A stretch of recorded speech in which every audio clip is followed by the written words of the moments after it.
On the morning of August 11th, 2014, Robin Williams' wife, Susan, walked into his bedroom and found that he was gone.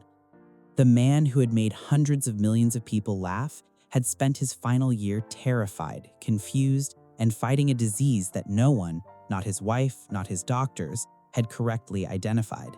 The diagnosis they gave him was wrong, and the truth, buried in an autopsy report months later, changed everything.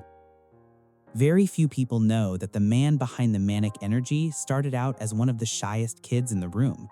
Growing up in Chicago and Michigan, Williams was quiet and largely ignored by his parents. Humor became his shortcut to connection, so effective that his classmates voted him both funniest and least likely to succeed. He enrolled in college, dropped out after a few months, and committed fully to acting. 3 years later, he earned a full scholarship to the Juilliard School in 1973, one of just 20 students accepted. He studied alongside Christopher Reeve and Kelsey Grammer. When instructors cast him in a Tennessee Williams play, most expected him to crack. He didn't. Reeve later said the performance left him completely astonished. By 1976, Williams had moved to San Francisco to sharpen his stand-up, then pushed south to LA, where the industry noticed him fast. A TV producer caught one of his sets and handed him a cameo on Happy Days as an alien named Mork. The spin-off, Mork and Mindy, launched in 1978, turning him into one of the most recognized faces on American television. HBO specials followed, cementing his reputation as genuinely untouchable on a mic.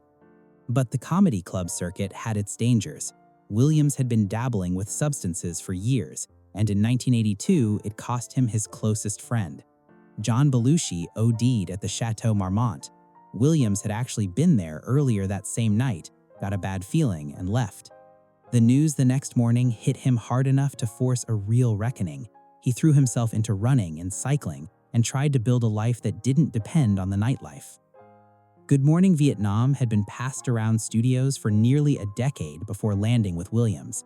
He saw it immediately as a platform for his full range, and the film delivered, one of the highest grossing of 1987 and his first Oscar nomination.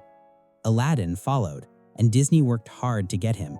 They animated the genie performing against Williams' own stand-up recordings to convince him. He agreed on one condition: no use of his name or likeness in marketing. Disney broke that promise on both counts, using his voice and image across merchandise and fast food tie-ins without extra pay. Williams didn't speak to the studio for years. His personal life had been equally messy. His first marriage ended after he'd begun a relationship with his son's nanny, Marcia Garces. He married her, had 2 more children, and found some stability. Then, in 1997, Good Will Hunting gave him what his career had been quietly building toward, the Academy Award for Best Supporting Actor. 3rd nomination, 1st win. By 2003, Williams had relapsed after years of sobriety. He checked into rehab in Oregon in 2006, but the damage to his marriage was done. Marcia filed for divorce in 2008. The split hit him hard. He'd never really been alone at any point in his life. Then, in 2007, he walked into an Apple store in San Francisco, and a woman named Susan Schneider approached him to say hello. They kept talking. By 2011, they were married, and for a brief stretch, it looked like he genuinely turned a corner. 2 years into the marriage, the first symptoms appeared. It began with stomach issues and insomnia, then a tremor in his left hand, then anxiety that felt chemical rather than situational. His voice started losing its range. His memory, the same memory that had held hundreds of Broadway lines without error, began to fail him on set. During Night at the Museum 3, he called the director at 2 a.m., unable to cope with the self-doubt and confusion. Susan described watching him shift from completely lucid to entirely blank within 5 minutes. In May 2014, 3 months before his death, doctors diagnosed him with early-stage Parkinson's disease. The tremors, the slowness, the movement issues, it all fit. Williams accepted it and tried to process what it meant. He was wrong to trust that diagnosis. They all were. The coroner's report released in October 2014 stopped neurologists cold. Williams didn't have Parkinson's. He had Lewy body dementia, and one of the most severe cases ever documented.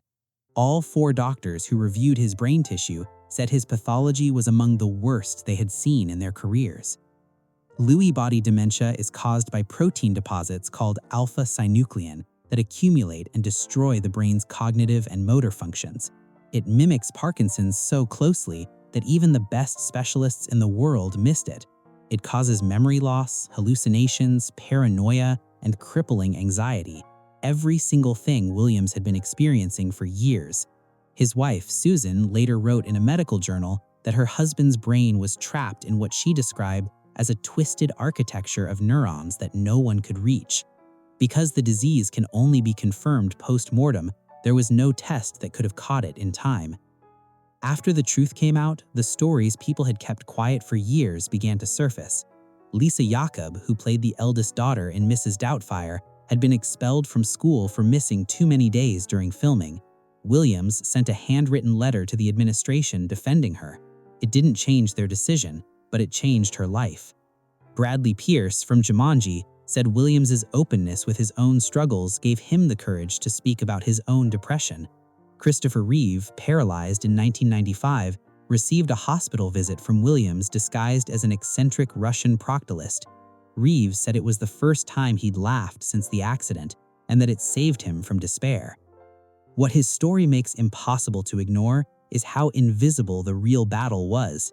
His wife, his doctors, his co-stars, none of them had the full picture. He performed for all of them until he couldn't anymore.